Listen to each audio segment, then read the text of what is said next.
Hello everyone and welcome to another video on my channel. In today's video, I'm going to be covering Yahoo Boys format in Nigeria. I'm going to be exposing all the formats Yahoo Boys use in Nigeria. We are going to be talking about the apartment format, ATM fraud format. We are going to be talking about phishing, price beating, web freestyle, unsolicited email, even scam influencing and 419 fraud.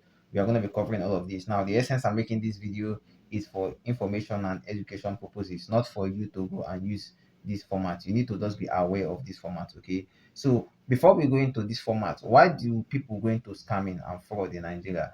It's as a result of a host of factors. One of them is unemployment, the other is poverty, we have corruption and peer pressure.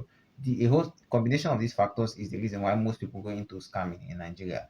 And right now they use AI to even scam in Nigeria. Victims of scams may experience things like emotional distress, and their reputation can also be harmed. So that is why scam is not good. So let's start. The first trick, or the first format Yahoo Boys use, is what we call the apartment trick. The apartment trick is one of the most common type of Yahoo work in Nigeria. To pull off this scam, the fraudster or the Yahoo boy pretends to be a legit real estate agent or realtor selling nice looking homes. That is how they operate. Now this often includes nice looking website. They will design a very nice looking website, and then they will upload fake pictures of luxurious homes purporting to be selling these properties. Now an unsuspected buyer, when they go into this website, they will start seeing the images and they might decide to purchase any of these homes.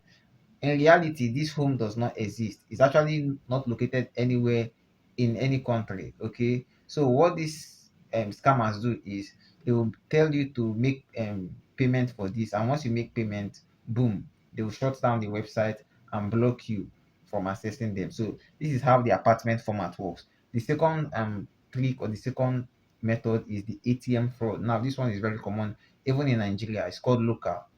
How does this one work? You see some of these fraudsters, they will just be hanging around ATM ports or banks that have ATM, or any area, or busy area, maybe churches that have ATM. And what they do is they will be hanging around for people who are illiterate or elderly people who cannot read or write or see the numbers or use the ATM machine, and they'll pretend that they want to help you. Now, in the process of that, what they're going to do is they're going to swap your card. They will ask you, okay, what is your pin? You tell them, and they're going to swap your card. And once they will give you their own card and take your card. They may say, okay, the transaction didn't go through, or the ATM is unable to dispense cash, and they've collected your PIN. And what they're going to do is they're going to go to the another ATM and withdraw all of your cash. That is how the ATM fraud one works. Okay. Now the next one is phishing. Phishing is also one of the most common Yahoo boy tactic in Nigeria. And how do they do this? What they do is very simple. They create a website that looks like an original website. Okay, and now what they do is they will ask you they'll prompt you to say, okay, put in your email address, or put in, and from there they say, okay, put in your website. Once you put in your website, the phishing software will now capture your email address and your webs and your what is it called, your password. And from this now is downloaded to their website. From there they can now log in and do whatever they want to do. So how you know this phishing website? Maybe you have been a victim of this, or maybe you are almost a victim. Is, for instance, you're scrolling to Facebook and you see a link, you click, and they'll ask you, okay, put your Facebook email address. You put, before you know, they'll say, okay, put your password. Once you put it, boom, it has downloaded into their software, and they might now download that and log you out, and take access of your Facebook account. That is how this particular one works. It just appears in social media or something like that. Now for those who use porn sites too, you need to be very careful, because that's also one way in which they use this. They will ask you, click this link. Once you click the link, they'll say, okay, put in your Facebook email, so that they will send you the pornographic material or something, and before you know, they've collected your data. The next tactic is what we call price beating. Price betting is a method designed to prey on normal human beings' affinity for discounted products. We all like discounted products. How they do this is they will create a product website or an e-commerce website. Let's say, for instance, an automotive website where they sell auto parts. Then they will upload photos of cars with very low prices. Then the victim will then call and inquire for a specific model. At this point, you'll be asked to make half payment to book the vehicle and prevent it from being sold to another person. And once you make this payment, what the scammer does is that they will disappear with the money.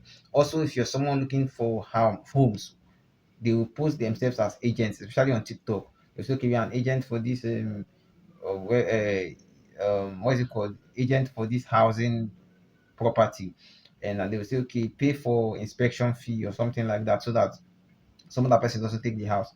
And once you do, you pay, hoping that they will call you for inspection. Once you make that payment, boom, they've taken your money and they've gone.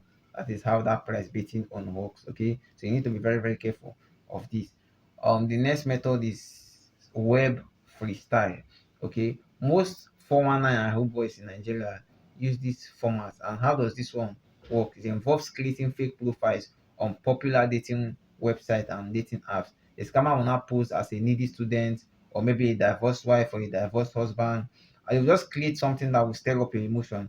And once the victim falls in love with this impersonator, they will now start demanding money for you so that they can meet you in person. And once you send this money, they might stop responding to you, or they will just keep requesting and demanding for more money. So be careful of meeting people online and falling in love online and sending money. Whatever you do, do not send your money to anybody online in case of love or romance or whatever.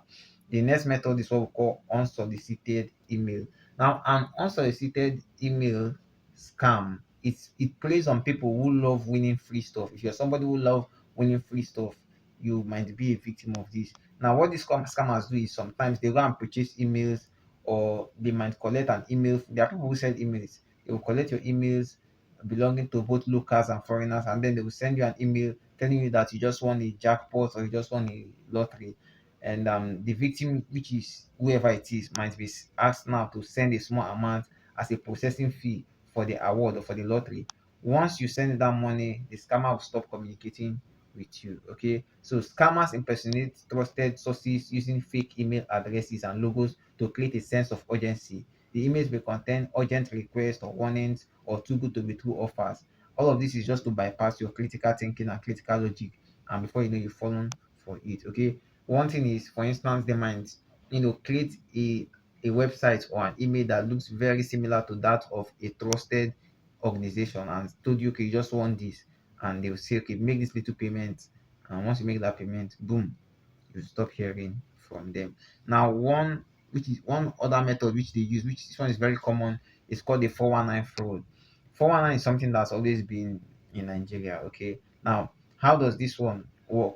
It works by proposing to a victim a fraudulent financial scheme, often promising future riches in exchange for a small upfront payment to unlock larger funds. Okay, for instance, somebody will say, okay, you just want something, but just pay this small amount so that you will unlock this to get bigger rewards.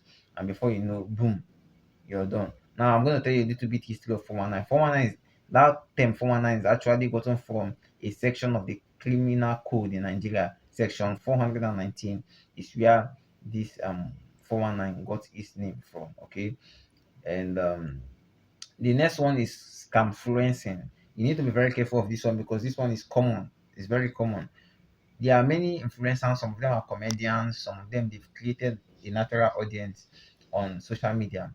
And what they do is, when they've gotten this large following, you see that they will not ask you, they will ask you to make payment for this or that or that, because of you believe them, they are influencers. They will say, okay, make payment for this, make payment for that, you so that you win this or you have access to this or that. Before you know, you make payments and you stop hearing from these influencers.